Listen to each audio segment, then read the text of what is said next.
Livro dos Monstros, episódio de hoje, Yugoloths. Regras do D&D 5e. Uma produção RPG Next. O Livro dos Monstros do D&D quinta edição apresenta mais de um tipo de Yugoloth. É basicamente uma espécie, uma raça de criatura que tem vários formatos. Então, eu vou descrever a aparência de cada uma delas conforme eu for lendo, tá bom?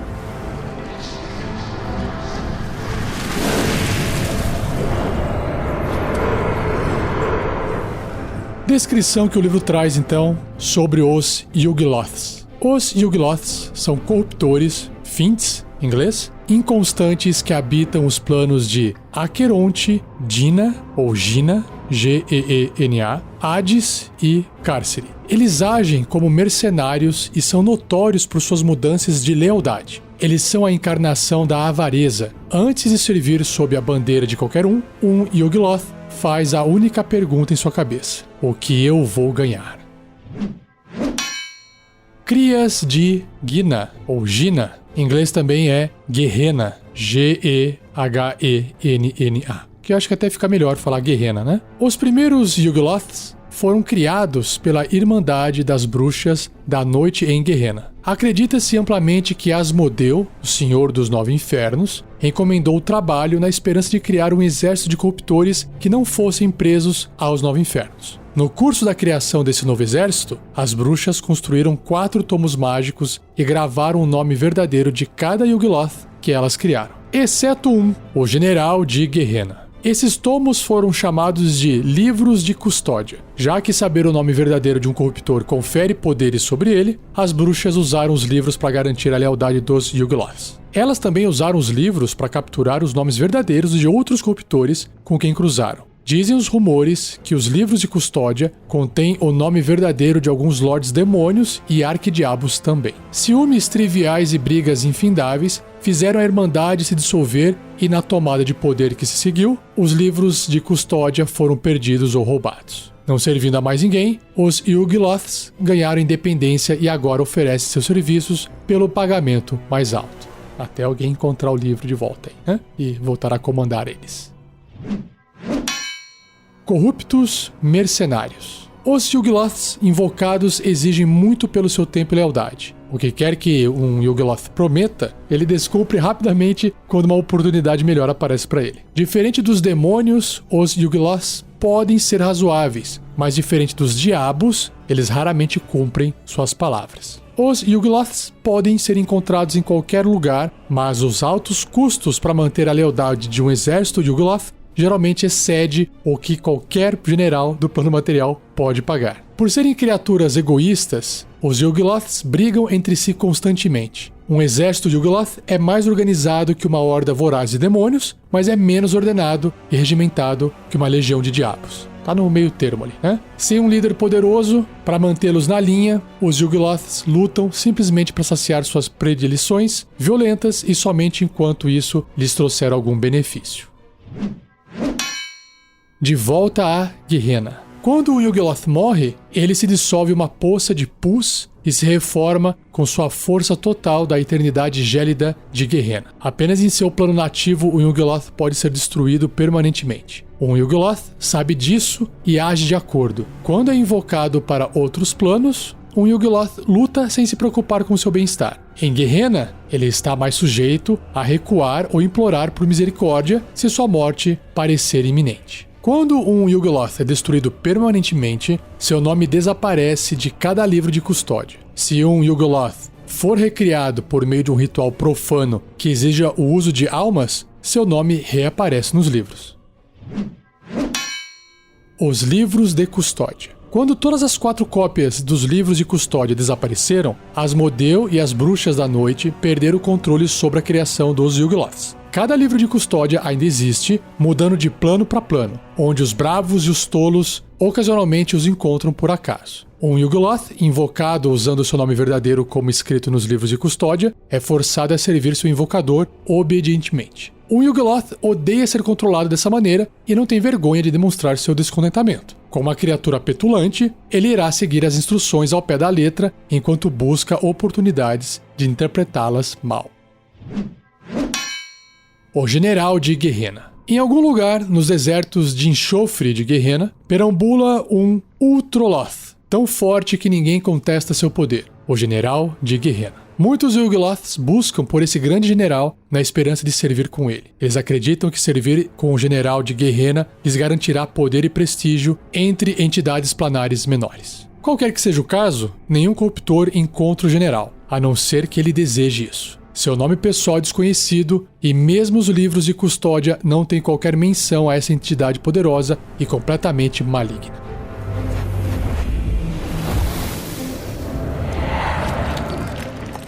Agora sim, a primeira ilustração que tem, começando com Arcanoloth, de Arcana. A ilustração dessa criatura parece uma raposa humanoide. Ela anda em duas patas, tem o rabinho ali todo peludo, o corpo inteiro peludo, tem uma roupa que parece um trapo roxo, nos braços seguram 4 pergaminhos enrolados e a cabeça que é de raposa, ali no corpo humanoide, também tem o focinho, os dentinhos aparecendo um pouco, orelhas pontudas, peludas, igual de raposa, e na ponta um par de óculos, provavelmente usado para poder conseguir ler os pergaminhos. A ilustração não apresenta uma criatura maligna, mas vamos ver o que o livro descreve sobre ela. Os Arcanoths são astutos seres com cabeça de chacal, não é raposa, é chacal, e corpos humanoides. Mas eles podem usar magia para assumir qualquer forma humanoide. Eles o fazem para ganhar a confiança de criaturas com quem tem que negociar, substituindo os rosnados de chacal por sorrisos cativantes. Independentemente de sua forma escolhida, um Arcanoloth está sempre bem arrumado, vestindo robes finos. Para mim parecia um trapo ali na ilustração. Conjuradores altamente inteligentes famintos por conhecimento e poder, os Arcanoloths comandam unidades de Yugoloths inferiores e mantêm os contratos, registros e contas da sua espécie. Os Arcanoloths falam e escrevem em todos os idiomas, o que faz deles diplomatas e negociantes ardilosos. Caramba, que massa! Um Arcanoloth pago apropriadamente pode negociar tratados ou alianças com sutileza e elegância, assim como um Arcanoloth que mude de lado pode facilmente transformar tratados de paz em declarações de guerra. O que o corruptor exige em troca de seu tempo e talento são informações, assim como poderosos itens mágicos, os quais ele pode negociar por ainda mais informação. Existe também aqui um papelzinho que alguém anotou à mão a seguinte mensagem: poder. Todos nós lutamos por ele, mas apenas poucos selecionados de nós o merecem. Quem escreveu essa frase foi um Arcanoloth em sigil chamado Shimishika, o Saqueador. Indo então para o bloco de estatísticas do Arcanoloth, ele é um corruptor médio, um Fiend médio, com a marcação Yugoloth, que é a raça dele, alinhamento, tendência neutro e mal, olha só, ou seja, a aparência dele é só para enganar mesmo. Classe armadura 17, uma armadura natural, pontos de vida 104, caramba, deslocamento 9 metros no chão, 30 pés, e voa, caramba, também voa, 9 metros, 30 pés. Na parte de atributos físicos e mentais, força 17, bem forte, destreza 12, acima da média para um ser humano, constituição 14, inteligência 20, caramba, bem alta. Sabedoria 16, também forte, carisma 17. Então, todos os atributos bem altos, né? E aí ele tem bônus em testes de resistência. Destreza mais 5, inteligência mais 9, sabedoria mais 7 e carisma mais 7. Também tem bônus em algumas perícias. Olha só o arcanismo. Mais 13, muito alto. Enganação mais 9, intuição mais 9, que também é bem alto. Percepção mais 7. Em resistências a dano, várias. Elétrico, fogo e frio. Além disso, contusão cortante e perfurante de ataques que não sejam mágicos. E não para por aí, tem imunidades, imunidade a dano de ácido e veneno e as condições de enfeitiçado e envenenado. Em sentidos, ele tem visão verdadeira, caramba, de 36 metros, que são 120 pés. Sua percepção passiva é de 17, idiomas, todos, e ainda tem telepatia também de 120 pés, 36 metros. E seu nível de desafio é 12, bem alto também, 8.400 pontos de experiência. Na parte dos traços, também tem vários traços. Ele tem armas mágicas, conjuração, conjuração inata e resistência à magia. Armas mágicas diz que os ataques com armas do Arcanoloth são mágicos. Beleza. Na parte de conjuração, obviamente, né? Diz que ele é um conjurador de 16º nível, sua habilidade de conjuração é inteligência, que é o atributo mais alto que ele tem, com uma CD de resistência de magia 17 e tem mais 9 para atingir com ataques de magia. Ele possui as seguintes magias de mago preparadas, que vão dos truques, né, que é nível 0, até o nível 8. Nossa! Então, truques à vontade que ele pode fazer. Ele tem ilusão menor, mãos mágicas, prestidigitação e raio de fogo. Indo para o primeiro nível de magia, ele tem 4 espaços que ele pode gastar fazendo as magias Detectar Magia, Disco Flutuante de Tensor, Escudo Arcano e Identificação. No segundo nível de magia, tem 3 espaços que ele pode gastar usando Detectar Pensamentos, Força Fantasmagórica, Reflexos e Sugestão. No terceiro nível, 3 espaços, Bola de Fogo, Contra-Mágica e Medo. Quarto nível, 3 espaços, Banimento, Porta Dimensional. Quinto nível, 3 espaços também, Contato Extraplanar e Imobilizar Monstro. Sexto nível, aí só tem um espaço daqui pra frente, Corrente de Relâmpagos. Sétimo nível, também um espaço, Dedo da Morte. E oitavo nível, um espaço, Limpar a Mente. Parabéns! Outro traço que ele tem é Conjuração Inata. A habilidade de conjuração de um Arcanoloth é Carisma, com uma CD de resistência de magia igual a 15. Ele pode conjurar inatamente as seguintes magias sem necessidade de componentes materiais. Ou seja, não bastasse ele ser um mago, ele também ainda faz magia de forma inata. Então ele pode fazer aqui à vontade: Alterar-se, Escuridão, Esquentar Metal, Invisibilidade, apenas nele, e Mísseis Mágicos. E por fim, o último traço é Resistência à Magia, que concede a ele vantagem nos testes de resistência contra magias e outros efeitos mágicos. E para finalizar, na parte de ações, tem 2, né? Garras e Teletransporte. Garras é um ataque corpo a corpo com arma, mais 7 para atingir, o alcance é 1,5 m, um alvo. Se acertar, causa 8 ou 2d4 mais 3 de dano cortante, até aqui tudo bem. Agora, o alvo deve realizar um teste de resistência de Constituição com dificuldade 14, sofrendo 10 ou 3d6 de dano venenoso se fracassar nesse teste de resistência, ou metade do dano se tiver sucesso. Então tá aí um super dano extra de veneno em suas garras. E a outra ação, que é o teletransporte, o Arcanoloth teletransporta-se magicamente, juntamente com qualquer equipamento que esteja vestindo ou carregando, para um espaço desocupado a até 18 metros que ele possa ver, que são 60 pés.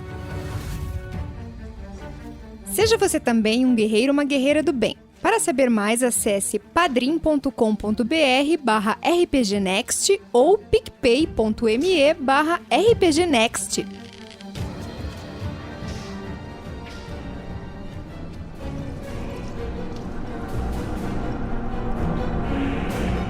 O próximo Yugoloth é conhecido como Mesoloth. E a ilustração que tem no livro dele lembra um inseto. Eu posso descrever isso. Imagina o cavalinho de Deus, só que sem as asas e sem aquela bunda compridinha. Imagina uma criatura humanoide agora, então as 2 pernas são patas de inseto, o tronco é um tronco de inseto, e aí ele tem 4 braços em cima, terminando em pinças, também de inseto. Sua cabeça também parece uma cabeça de cavalinho de Deus, mas demoníaco assim, né? Olhos laranjas grandes e o corpo dele inteiro, por ser de aparência de inseto, tem essa carapaça insectoide. E nos 2 braços mais embaixo, ele está segurando o que parece um tridente.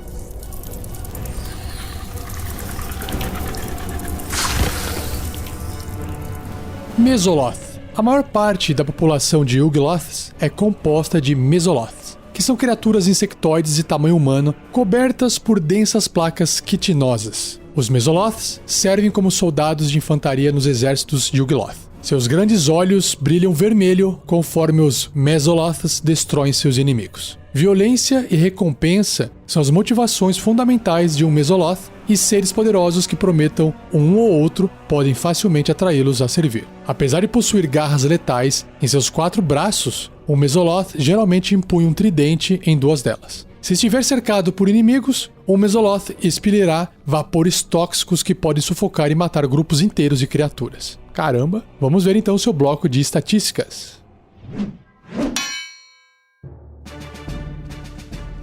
Então o Mesoloth é um corruptor médio, também um Yugoloth, neutro e mal. Sua classe de armadura é 18, caramba, uma armadura natural. Pontos de vida 75, deslocamento 12 metros ou 40 pés. Em atributos ele tem força 18, bem forte, destreza 11, ok, na média para um ser humano. Constituição 16, alta. Inteligência 7, abaixo da média, mas o suficiente para poder entender o que está acontecendo, ter consciência das coisas. Sabedoria 10 e carisma 11. Ele tem um pequeno bônus de mais 3 em percepção, mas ele tem outras resistências aqui a dano elétrico, fogo e frio e contusão cortante e perfurante de ataques não mágicos. Isso faz parte da raça, né? Mesma coisa a imunidade a dano, ácido e veneno e imunidade às condições de envenenado. Em sentidos, percepção às cegas de 18 metros, 60 pés. Visão no escuro também de 18 metros, outros 60 pés. E percepção passiva de 13. Em idiomas, ele tem abissal, infernal e telepatia de 60 pés, 18 metros. Seu nível de desafio é 5 ou 1.800 pontos de experiência. Na parte dos traços,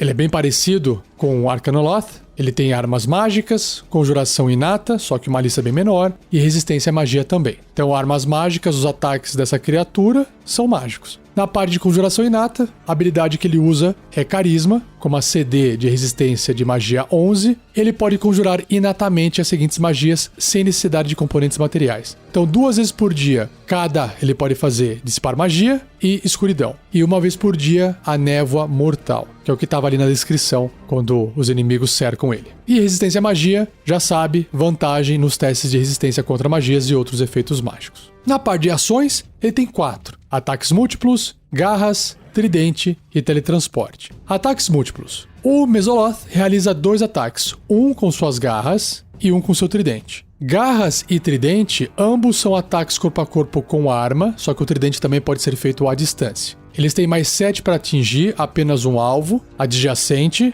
e no caso o tridente tem a distância de 6/18 metros, ou 20/60 pés. Se a garra acertar, causa 9 ou 2d4 mais 4 de dano cortante, e se o tridente acertar, 1d6 mais 4 de dano perfurante, se tiver sido arremessado, ou 8, que é 1d8 mais 4 de dano perfurante se tiver sendo usado com os seus 2 braços de inseto, corpo a corpo. E o teletransporte, que é outra ação, exatamente o mesmo tipo de ação do seu primo Arcanoloth. O Mesoloth pode então se teletransportar, juntamente com qualquer equipamento que ele esteja vestindo ou carregando, por um espaço desocupado a até 18 metros que ele possa ver, que são 60 pés.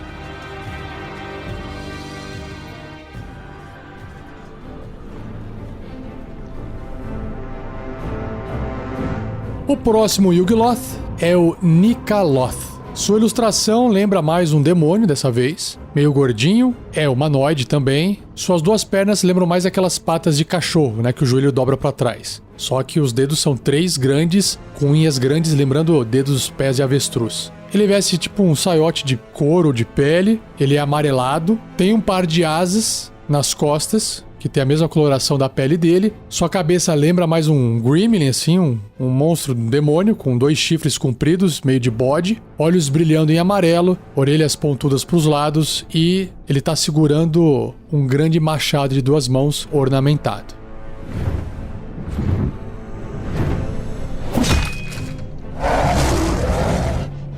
Nikaloth. Como a tropa de choque aérea de elite dos Yugoloths, os Nikaloths parecem gárgulas musculosos. Aí descreveu melhor do que eu.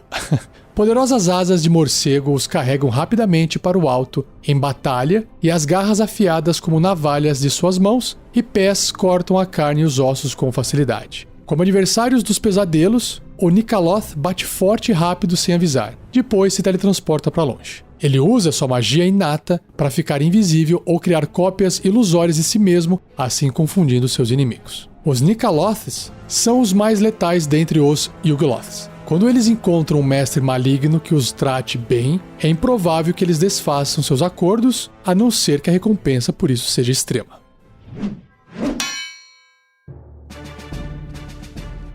Então o Nikaloth é um corruptor grande, caramba, tipo o tamanho de um ogro, neutro e mau. Sua classe de armadura é 18, uma armadura natural, pontos de vida 123, deslocamento 12 metros se estiver no chão, 40 pés, ou 18 metros voando, que são 60 pés. Em atributos, ele tem força 18, caramba, muito forte. Destreza 11, Constituição 19, altíssima, Inteligência 12, acima da média para um ser humano, Sabedoria 10 e Carisma 15, alta. Em perícias ele tem Furtividade mais 4, Intimidação mais 6 e Percepção mais 4. Resistência, aqui vai se repetir, né, a dano elétrico, fogo frio, contusão, cortante e perfurante de ataques não mágicos. Também tem imunidade a dano de ácido e veneno e imunidade à condição de envenenado. Em sentidos, percepção às cegas de 18 metros, que são 60 pés, visão no escuro de 18 metros, outros 60 pés, e percepção passiva de 14. Nos idiomas, ele tem abissal, infernal e a sua telepatia de 18 metros, que são 60 pés. Seu nível de desafio é 9, ou 5.000 pontos de experiência. Em traços, começa a se repetir, né? Armas mágicas, conjuração inata e resistência à magia. Para não ficar repetitivo, eu só vou na parte de conjuração inata, que é o que tem diferença. Vamos lá. A habilidade de conjuração que um Nikaloth usa é Carisma. CD de resistência para magia 14, e ele pode conjurar inatamente as seguintes magias sem necessidade de componentes materiais. Então, à vontade, ele pode fazer detectar magia, escuridão, dissipar magia, invisibilidade apenas nele e reflexo. Indo agora para a parte de ações, ele tem ataques múltiplos, garras, machado grande e teletransporte. Ataques múltiplos. O Nikaloth realiza 2 ataques corpo a corpo ou realiza um ataque corpo a corpo e se teletransporta antes ou depois do ataque. Olha que massa. As próximas ações, né? Garra e machado grande, ambos são ataques corpo a corpo com arma, mais 9 para atingir, o alcance é 1,5 m, né? Adjacente um alvo. No caso, se a garra acertar, ela causa 12 ou 2d6 mais 5 de dano cortante, enquanto o machado grande vai causar 18 ou 2d12 mais 5 de dano cortante. O machado para por aí. Só que a garra tem um problema. Se o alvo for uma criatura do ataque de garra, ele deve ser bem sucedido num teste de resistência de constituição com dificuldade 16 ou sofrerá 5 2d4 de dano cortante no início de cada um dos seus turnos devido ao ferimento sobrenatural. Tipo, fica sangrando. Cada vez que o Nikaloth atingir o alvo ferido com seus ataques, o dano causado pelo ferimento aumenta em 5 ou 2d4. Qualquer criatura pode usar uma ação para estancar o ferimento com um teste bem sucedido de sabedoria medicina com dificuldade 13. O ferimento também se fecha se o alvo receber cura mágica. Caramba, bem legal. E o teletransporte é a mesma habilidade dos outros Yugoloths, né? Ele se teletransporta magicamente, juntamente com qualquer equipamento que esteja vestindo ou carregando, para um espaço desocupado que esteja até 18 metros dele, né, e que ele possa ver, ou 60 pés.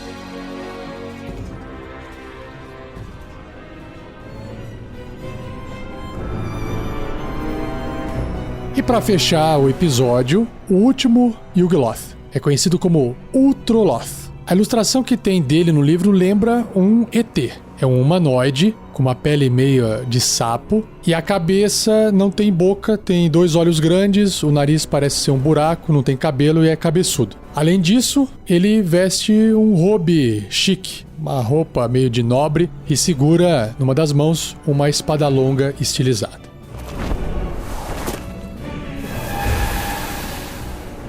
Utroloth.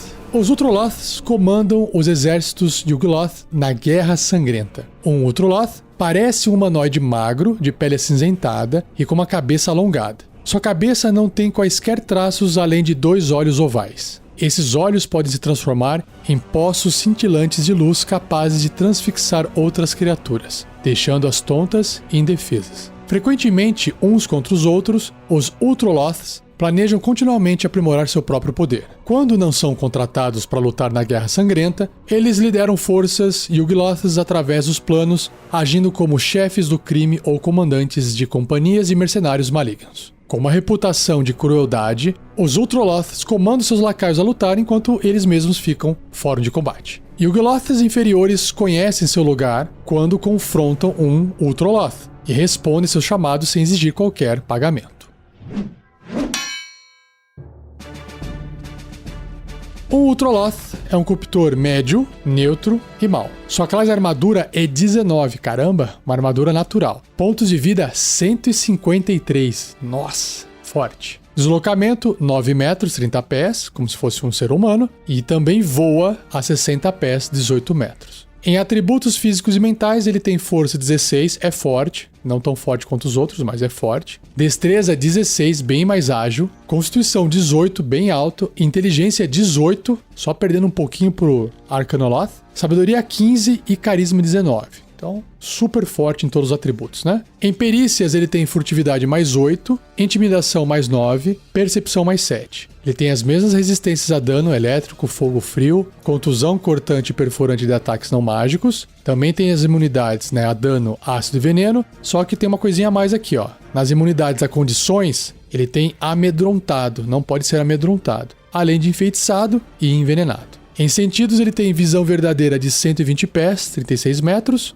e sua percepção passiva é de 17. Em idiomas, abissal, infernal e a telepatia de 36 metros, que é 120 pés. Aumentou o raio. Seu nível de desafio é 13 ou 10 mil pontos de experiência. Na parte dos traços raciais, mesma coisa, armas mágicas, conjuração inata e resistência à magia. Como você já ouviu mais de uma vez o que significa armas mágicas e resistência à magia, eu vou pular, só vou me focar aqui na conjuração inata, que diz que a habilidade de conjuração de um Ultroloth é o carisma, com uma CD de resistência de magia 17, e ele pode conjurar inatamente as seguintes magias sem necessidade de componentes materiais. À vontade, ele pode fazer alterar-se, clarividência, detectar magia, detectar pensamentos, escuridão, dissipar magia, invisibilidade apenas nele e sugestão. Caramba! E aí, 3 vezes por dia cada, ele pode fazer medo, muralha de fogo e porta dimensional. E uma vez por dia, cada uma dessas magias que são tempestade de fogo e sugestão em massa. Bem forte. Na parte de ações, para fechar o seu bloco de estatísticas, ele também tem ataques múltiplos, ele tem espada longa, olhar hipnótico e o teletransporte. Em ataques múltiplos, o Ultroloth pode usar o seu olhar hipnótico, que é uma ação, e realizar 3 ataques corpo a corpo. Caramba, super rápido, né? Então, a espada longa é um ataque corpo a corpo com arma, mais 8 para poder atingir. O alcance é 1,5 m, um alvo adjacente. Se acertar, causa 7 ou 1d8 mais 3 de dano cortante. Até aqui tudo bem. Ou 8, que é 1d10 mais 3 de dano cortante se estiver usando essa espada com 2 mãos. Até aqui também tá beleza. Agora, a ação de olhar hipnótico diz que os olhos do Ultroloth cintilam com uma luz opalescente conforme ele afeta uma criatura que ele possa ver, que esteja até 9 metros dele, 30 pés. Se o alvo puder ver o Ultroloth, ele deve ser bem sucedido num teste de resistência de sabedoria com dificuldade 17 contra essa magia, ou ficará enfeitiçado até o final do próximo turno do Ultroloth. O alvo enfeitiçado fica atordoado. Se o alvo for bem sucedido no teste de resistência, ele fica imune ao olhar do Ultroloth pelas próximas 24 horas. Então, basicamente, é uma ação para poder deixar uma criatura atordoada, o que é péssimo, né, para o combate. E o teletransporte, o Ultroloth teletransporta-se magicamente, juntamente com qualquer equipamento que ele esteja vestindo ou carregando, para um espaço desocupado até 60 pés dele, que são 18 metros. E antes de eu passar para a parte de ideia de aventura, tem um box, uma caixinha de texto aqui no livro que traz uma variação de regra chamada Invocação de Yugoloths, que diz o seguinte: alguns Yugoloths podem ter uma opção de ação que os permite invocar outros Yugoloths. E qual que é essa habilidade, então, para você poder incluir no monstro? Ela tem o nome de Invocar Yugoloth, pode ser usada uma vez ao dia. O Yugoloth escolhe o que invocar e tenta uma invocação mágica. Então tem 4 opções aqui. No caso de um Arcanoloth, tem 40% de chance de invocar um Arcanoloth. Um Mesoloth tem 30% de chance de invocar um Mesoloth. Um Nikaloth tem 50% de chance de invocar um D4 Mesoloths ou Nikaloths. E um Ultroloth tem 50% de chance de invocar um D6 Mesoloths, um D4 Nikaloths ou um Ultroloth. E para fechar, um Yugoloth invocado aparece num espaço desocupado a até 18 metros do invocador, que são 60 pés, agindo como quiser, a não ser que seu invocador seja um Ultroloth. Nesse caso, ele age como um aliado dele, e não pode invocar outros Yugoloths. Ele permanece por 1 minuto até seu invocador morrer, ou até o seu invocador dispensá-lo com uma ação.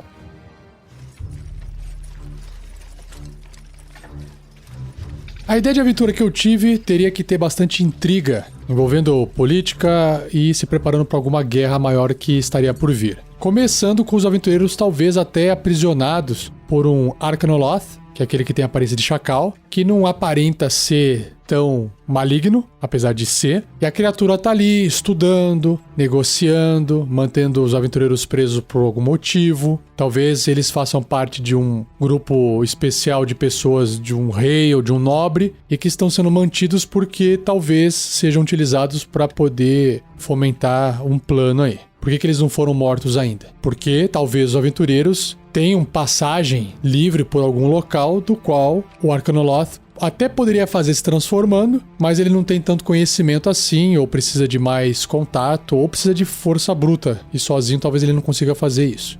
E por que ele não invoca as outras criaturas? Os outros Yugoloths, por exemplo. Porque ele ainda não quer invadir, ele ainda não quer levar a guerra, ele quer fazer uma parada política. E para isso ele tem a inteligência, para isso ele tem a diplomacia do lado dele. Então ele vai estar usando todo o poder dele para poder manipular as coisas. E os aventureiros podem ter a ciência de que isso está acontecendo e através de uma escapada, eles escapando desse local, eles podem obter documentos e informações sobre os outros Yugoloths que ele está tentando planejar. Está tentando trazer um outro Loth para poder comandar um exército de Mesoloths, por exemplo, para poder levar a guerra para algum lugar. E aí, eu acho que interessante é que talvez ele também esteja de fato atrás dos livros de custódia, porque isso é essencial para eles não serem controlados. E pode ser que algum livro tenha sido encontrado, ou tem rumores de que algum livro tenha sido encontrado, e eles estão desesperados em, sei lá, fazer esse livro desaparecer ou impedir que qualquer pessoa chegue atrás desses livros. E aí é justamente nesse ponto em que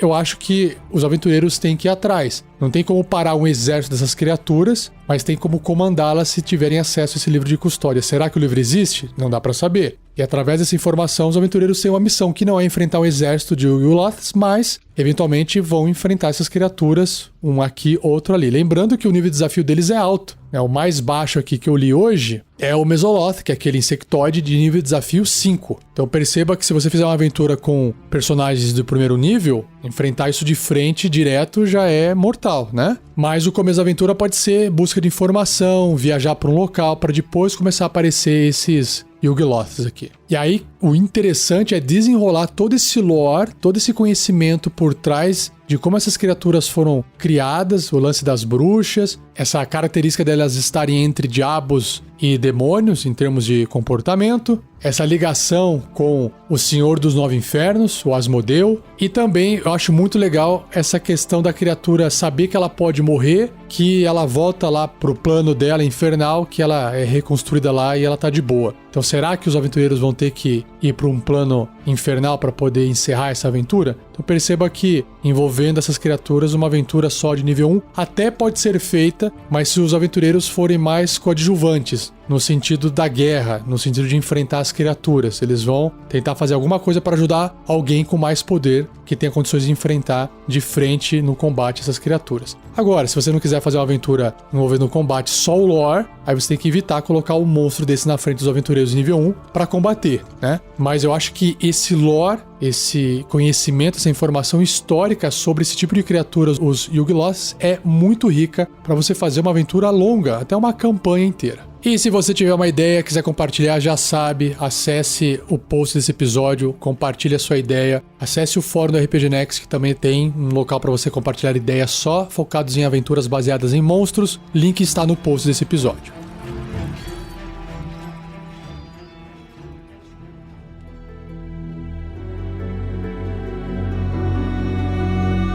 E assim eu encerro mais um episódio do Regras do D&D 5e. Espero que você tenha gostado. Não esqueça de compartilhar, deixe o joinha. Agradeça ao editor Gleico Vieira Pereira por mais uma edição fantástica. E um jabá aqui pessoal. Eu estou atuando como mestre de aluguel de RPG. Se você tiver interesse em contratar o meu serviço para poder mestrar uma aventura de RPG para você, entre em contato comigo. Existe um formulário que eu explico todas as regras. Tem tabela de preço, tudo certinho para você. Basta você digitar bit.ly/quero jogar RPG, tudo junto. Se você quiser ver eu mestrando pro pessoal que contratou meu serviço, você tem tanto o meu canal no YouTube, Mestre Rafael 47, 47 numeral, e também Twitch TV, Mestre Rafael 47, mesmo nome. Dá uma olhadinha, mas tome cuidado, porque dependendo da aventura, se você quiser jogar, você pode ter um spoiler, pode estragar a sua experiência. Então, dê uma olhadinha, mas não preste tanta atenção, tá bom? Mais informações também no post desse episódio. E não perca o próximo episódio, onde eu vou apresentar os últimos monstros grandes, né? As últimas criaturas importantes do livro do monstro do D&D quinta edição, que são o Shorn e os zumbis. Beleza? Então, obrigado, um abraço e até o próximo episódio.